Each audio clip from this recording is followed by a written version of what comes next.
'Cause I've been everywhere, man. I've been everywhere, man. Across the deserts bare, man. I've breathed the mountain air, man. Of travel I've had my share, man. I've been everywhere.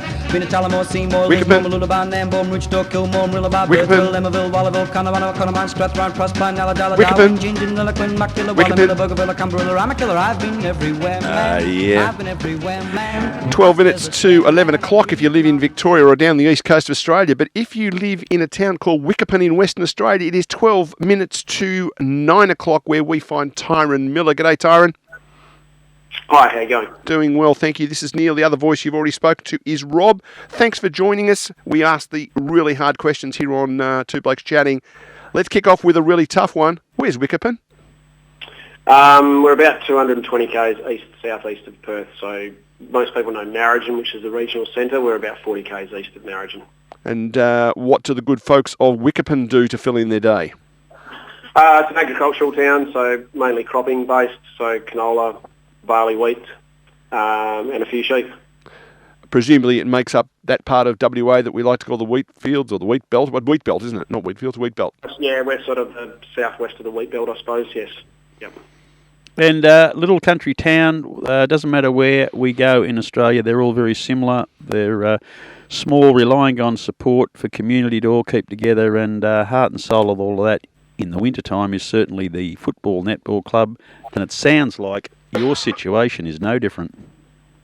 Absolutely, yeah. I've been heavily involved with the Wiki Footy Club. Obviously, we're trying to keep it going as long as we can. It's always been hard. We rely on players coming back from Perth, ex-locals, as well as a few paid players like every town does. But we just want to keep it going for as long as we can for the town, but also for the juniors.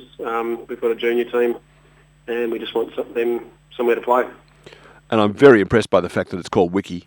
We've got towns around here, Winchelsey's Winch. We love those sort of stuff.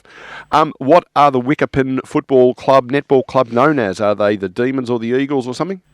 So Wickepin Warriors. I guess the netball team's called the same. We're all red and white. The hockey team, unfortunately, there's already a Warriors team in Narrogin, so most of the hockey's played in Narrogin. We do have the hockey team have actually managed to get an AMB grade for the first time this year, as well as the junior team, so they're going well. But they're actually, unfortunately, the red and white colour and the name has already been taken, but they're going fairly well. I'm looking at a Warriors jumper through the window here with the Modawari Football Club. They're the Warriors. They're more of a maroon and blue, Tyron, but very similar, I'd imagine. And it gives you that steely feeling when you go out to battle, knowing that big Warrior symbols on the jumper. Yeah, absolutely. So in a town like that, I'm assuming that you've got maybe a primary school or something. You've got a secondary school as well, or do they have to go to Narrogin to go to school? No, most people go into Narrogin. So my daughter catches the bus in, leaves every day at 7:45 and back by 4:45, so it's only a short trip. There's a few kids that go away to private school, but our primary school is going quite well at the moment. We've got about 55 kids, so 4 classrooms from pre-primary and kindy right up to year 6.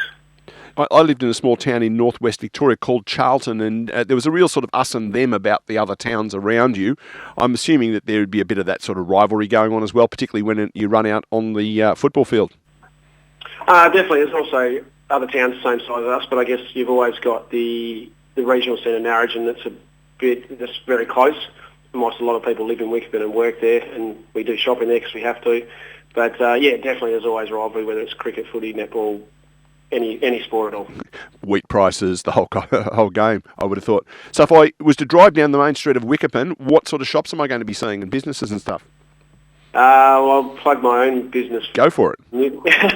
I'm a nutrient livestock agent, but I work from home, but we do have a shop in town that the nutrient shop sells ag chemical and is also an IGA.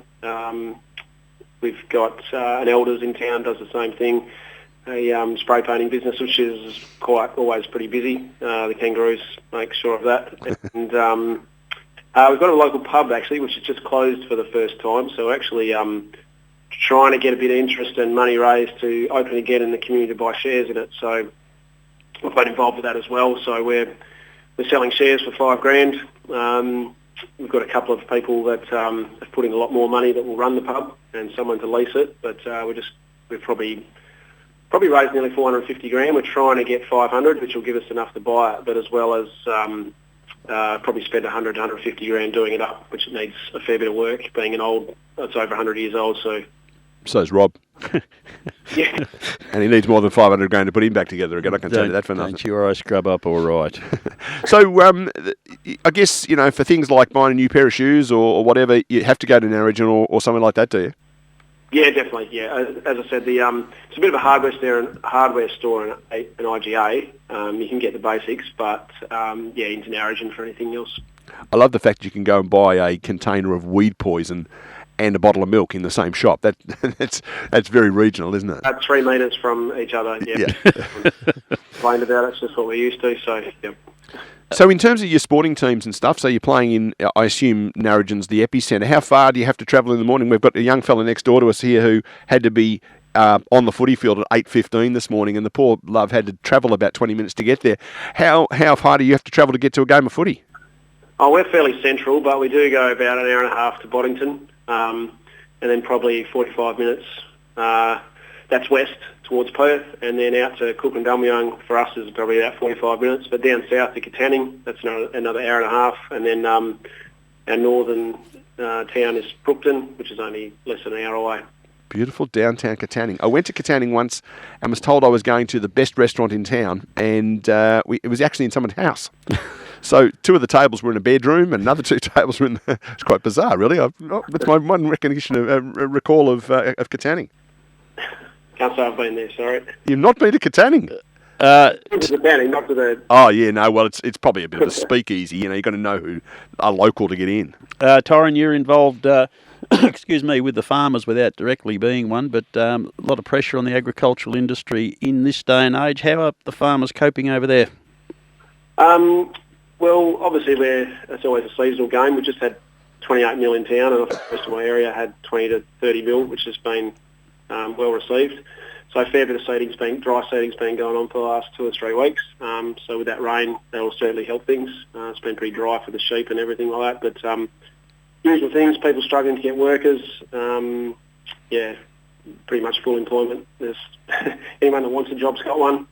But the sheep game's pretty tough at the moment, obviously trying to get rid of them as far as find a market for them, and prices have been pretty low. But and farmers have been reducing numbers, but that probably will turn around pretty quickly given the amount of sheep that we've sold. It's going to become a critical level in a few months, and prices should return pretty well, I'd imagine.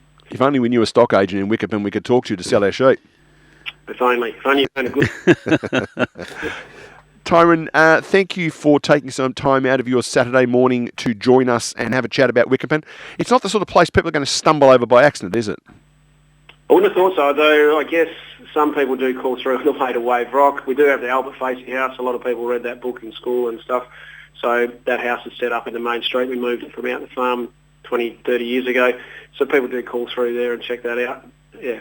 Yeah, well, Rob gets over there quite a bit more than I do, so he'll no doubt drop in and buy himself a bottle of milk and a bottle of weed poison at the IGA. I will, and I'll be more keen to go and get a photo taken with the Warrior banner and put it against the Warrior banner over here. But I like these little places, and next time we do bring the camper van, head over to Perth to catch up with our friends, I'll look out for a Wickepin sign. Yep, so as I said, it's only a couple of hours from Perth, so a lot of people from Perth obviously think it's too far, but it's pretty close for us anyway. Sometimes we're far enough away.